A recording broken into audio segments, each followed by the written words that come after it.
UP विधानसभा का budget सत्र जारी है। मुख्यमंत्री योगी आदित्यनाथ संबोधित कर रहे, क्या कुछ करे चलिए आपको सुनाते हैं। हम लोग नहीं ढूंढते, हम तो उसको लागू करना है तो लागू करना है, और वो प्रदेश के लिए हम लोगों ने किया है।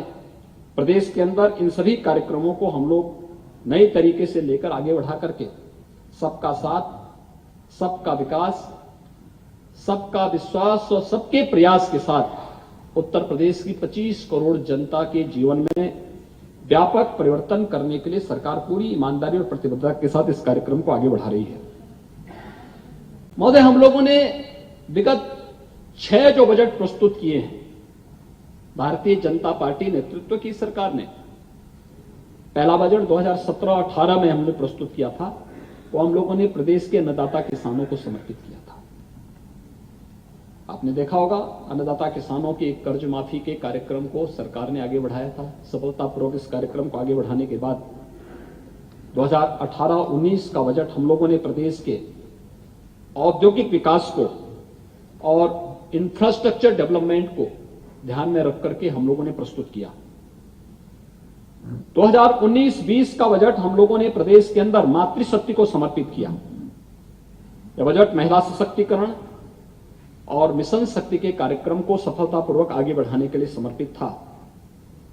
तो 2020-21 का हमारी सरकार का जो बजट था वह प्रदेश के युवा ऊर्जा के लिए, अपने युवाओं को समर्पित करते हुए उनके रोजगार, उनके उन्नयन और उनके स्वावलंबन के साथ साथ प्रदेश के इंफ्रास्ट्रक्चर पर भी ध्यान देते हुए इस कार्यक्रम को आगे बढ़ाने का कार्यक्रम हम लोगों ने इसके साथ जोड़ा था। डिफेंस एक्सपो भी इस अवसर पर प्रदेश में हुआ था। 21-22 का जो हमारा बजट था वह राज्य के विभिन्न वर्गों के स्वावलंबन और उनके सशक्तिकरण को समर्पित था। गांव है, गरीब है, किसान है, नौजवान है, महिलाएं हैं, समाज में वंचित तबका है, इन सभी के लिए बजट में हर बार उसका कुछ ना कुछ प्रावधान होता था, लेकिन फोकस था इन सभी बातों को लेकर के। और महोदय, ये 5 वर्ष में 5 थीम के साथ कार्य करने का जो परिणाम था, उत्तर प्रदेश की जनता जनार्दन ने उसी का लाभ हमें दिया है, उसी का आशीर्वाद दिया है कि आज हम लोग फिर यहां पर समाधान के साथ यहां पहुंचे हुए हैं। और आप 5 साल पहले भी इस समस्या को लेकर के ढो रहे थे, आज भी उस समस्या को समस्या कह करके ही उसको ढोने के लिए अभिषिक्त हैं। अब इसमें हमारी गलती नहीं, ये आपकी सोच की गलती हो सकती है, हमारी नहीं। और 2022-23 का जो बजट है, यह बजट भी उत्तर प्रदेश सरकार का जो बजट है, आदरणीय प्रधानमंत्री जी के आत्मनिर्भर भारत के तर्ज पर आत्मनिर्भर उत्तर प्रदेश और अंत्योदय की संकल्पना को साकार करने की तर्ज पर हम लोगों ने प्रस्तुत किया।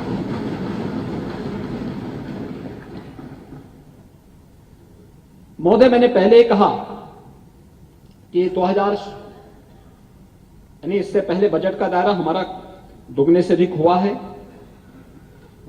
प्रदेश में यहां पर जीएसडीपी की बात कर रहे थे कि वृद्धि दर माननीय नेता प्रतिपक्ष कर रहे थे।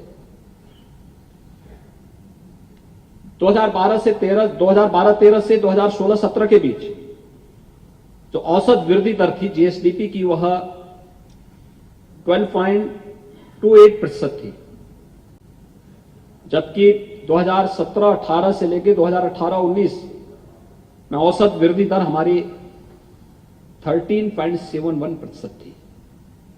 आपके 5 साल के कार्यकाल का जो एवरेज था उससे ज्यादा पिछले यानी पहले 2 वर्ष में प्रदेश के अंदर थी।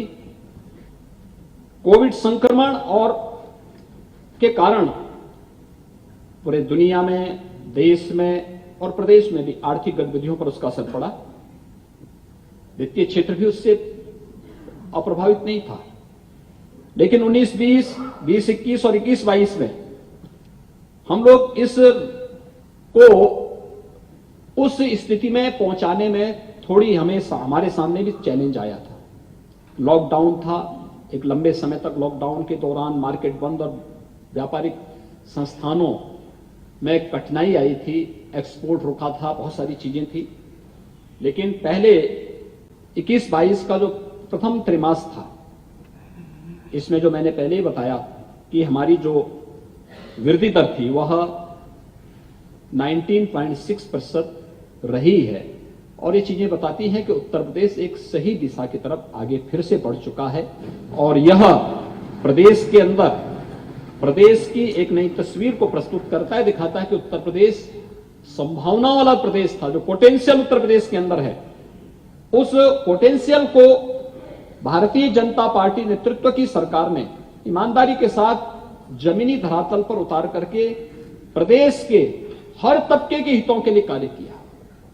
हमने जाति, मत, मजहब के आधार पर बंटवारा नहीं किया, हमने किसी बात के आधार पर नहीं किया, लेकिन उत्तर प्रदेश के 25 करोड़ जनता को ध्यान में रख करके योजनाएं बनाई गई। जो तबका वंचित था, गरीब था, दलित है, अति पिछड़े हैं, उनके लिए उस प्रकार की योजनाएं बनाई गई और उन योजनाओं को पूरी ईमानदारी के साथ